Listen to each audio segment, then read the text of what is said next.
It's me, Mars44, and I'm back with another Cardfight Vanguard Cron line deck profile. Today's deck profile, we have the Gancelot that has the last letter of the alphabet in its name now, Z, and it also, bonds all Liberators together, but I don't think that's important as much as the Z is.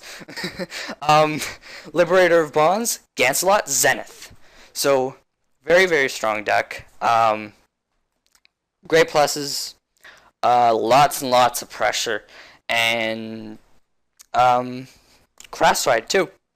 That sums up how the deck works, or what the deck is about and how it works.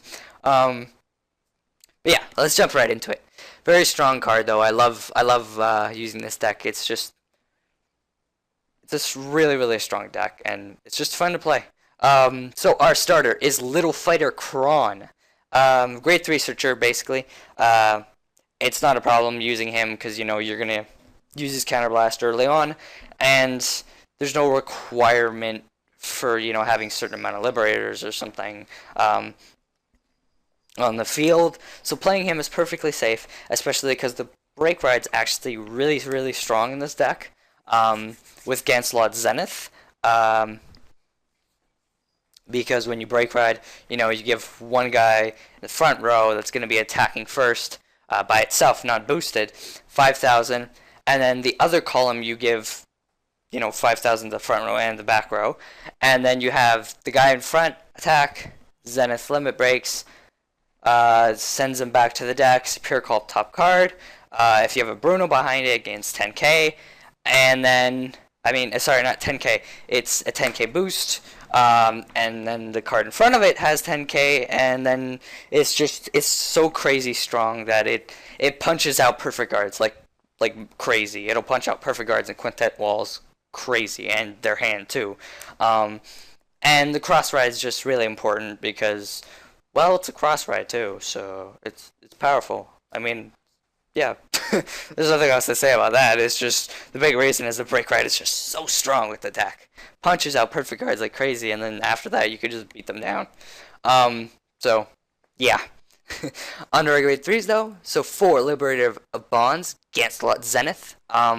Most of you, probably everyone knows what he does, but if you don't know what he does, Limit Break 4, counterblast one card with Liberator in its card name, and then you choose one of your grade 2 or less rear guards. So can't be one of the Gancelots, but that's not a big deal because there's a couple cards to give power to Gancelots, so not a big deal. So choose one of your grade 2 or less rear guards with Liberator in its card name and put it at the bottom of your deck, and then when this unit attacks a Vanguard, you may pay the cost, and if you do, you'd look at the top card of your deck, Superior Call it, and it gains plus 10,000 until end of turn. So, even if it's a trigger, it's going to be 15k, and if Bruno's behind it, it is 25k. So, yeah, it can always hurt 10k vanilla Vanguards. Don't pressure this deck too early. It'll just pressure right back to you. But yeah, so very strong. You can see how that's strong with the break ride, whereas the break ride is, 10k Vanguard, 5,003 rear guards. Everybody knows Gancelot break ride. And then combo with this, as I said, if it's a foul on in the front row, your 12k beater, you swing for 17 at the Vanguard, put bottom of the deck, counterblast 1, put it bottom deck, Spirit Call top card with 10,000, Bruno's behind it, it's 10k boost, and just plow on through. Because that means every single column is coming for 25k and over. So that's really, really strong in that sense, and it is crazy, crazy powerful. And of course, our other grade 3s are obviously Solitary Liberator, Gancelot, your break cross ride. So yeah, it's just a very strong. Zenith is just such a strong card, and it poops on little kids. Everybody likes kids, but Gancelot Zenith is like, nope, I don't like kids. I'm going to poop. What I'm trying to say is it craps on bad players if you don't play right against this deck.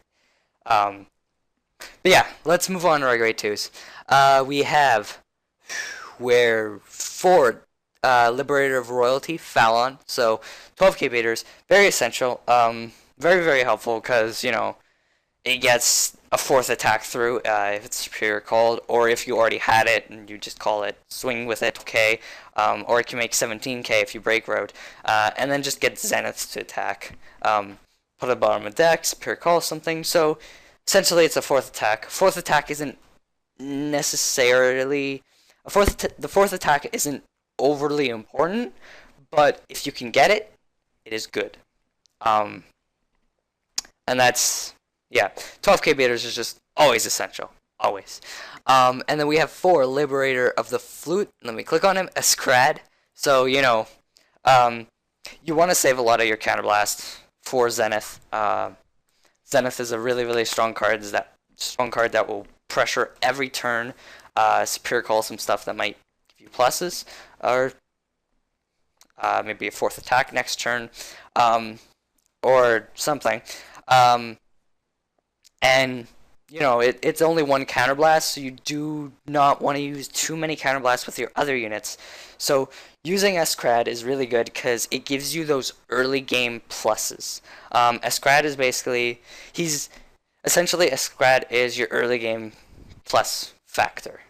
He's the card that gets you pluses early on in the game. Zenith doesn't really get you pluses.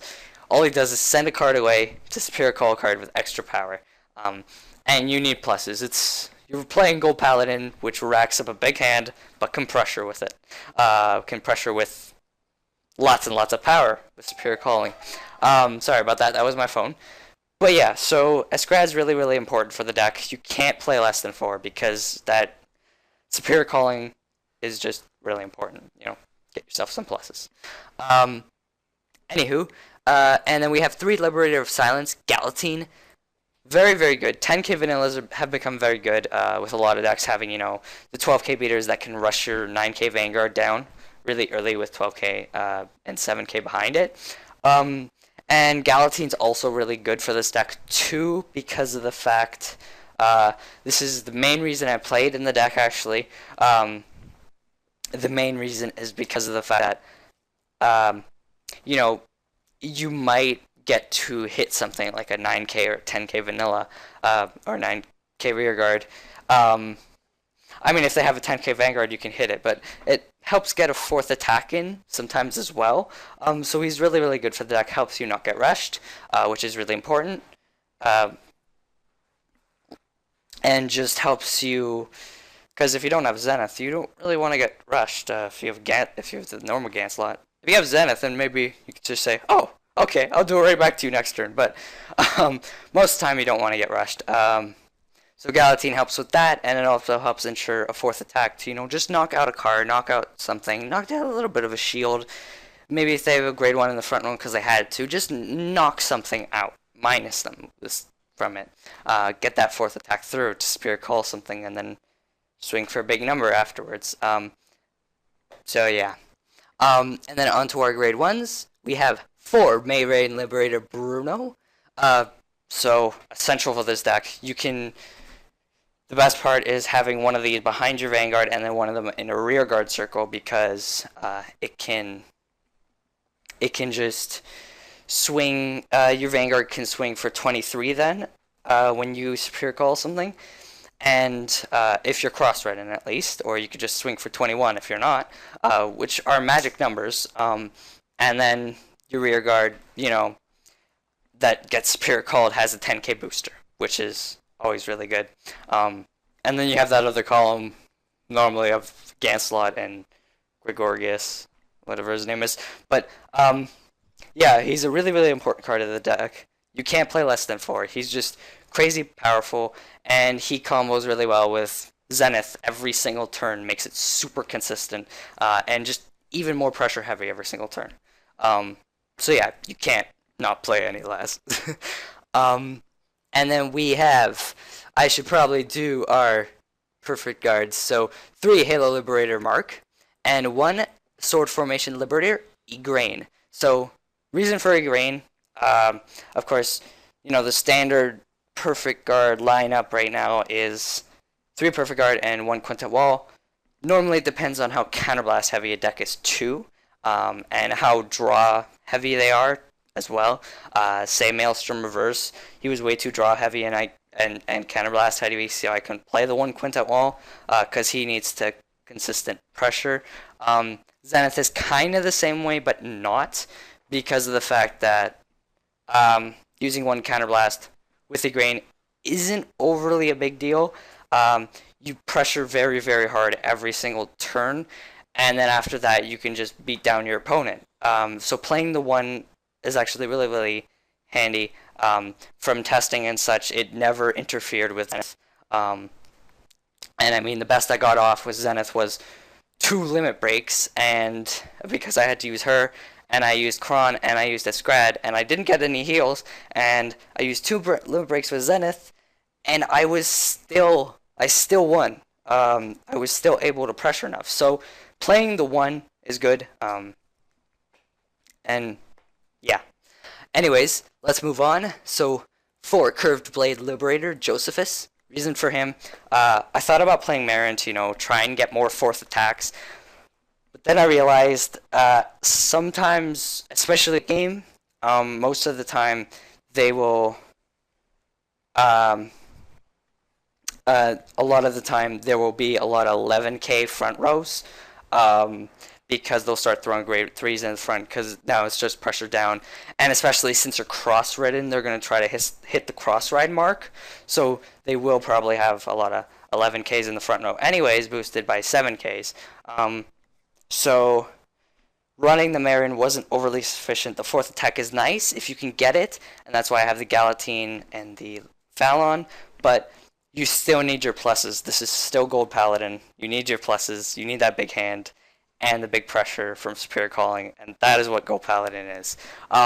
So I decided, let's play for Josephus, late game pluses, especially because it is hard to hit with Escrad, and as much as they do guard it, you still need some pluses, and this card ensures you get it every game if you haven't been able to hit with Escrad, because most people will guard Escrad.